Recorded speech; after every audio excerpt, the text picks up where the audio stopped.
out with E&M Basement Waterproofing. We've been servicing all of Long Island and the 5 boroughs for the past 45 years. For the last 10 years, we've been installing egress windows, basement escape windows. They've become very popular in the last couple of years due to the fact that people are finishing their basement, creating livable space. In order to get a CO, you have to have a second means of escape in case there's a fire or some kind of an emergency in your basement where somebody's got to get in that way or get out.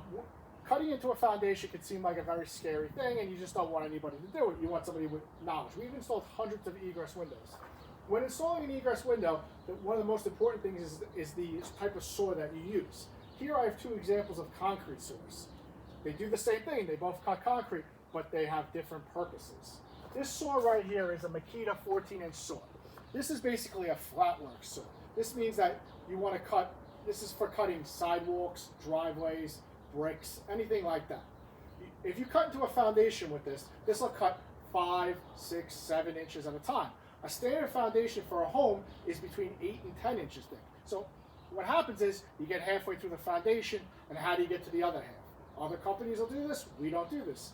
They will either bring a gas saw into your house, which you'll have engine fumes running in your house, or what they'll do is they'll take a chipping hammer and they'll chip out around the whole thing and create a rough opening, and then they'll put the egress window in. When you're installing an egress window, the best type of saw to use is this, a 760 Husqvarna cut brake saw. As you can see, this saw has 2 blades on it. So what happens is it cuts 4 inches at a time.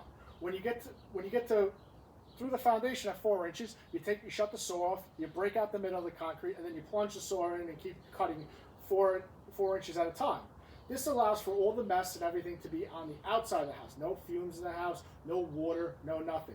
It's the best way to do it, and if somebody's putting an egress window in and they're not using a cut brake saw or something similar to this, I wouldn't have them do the work.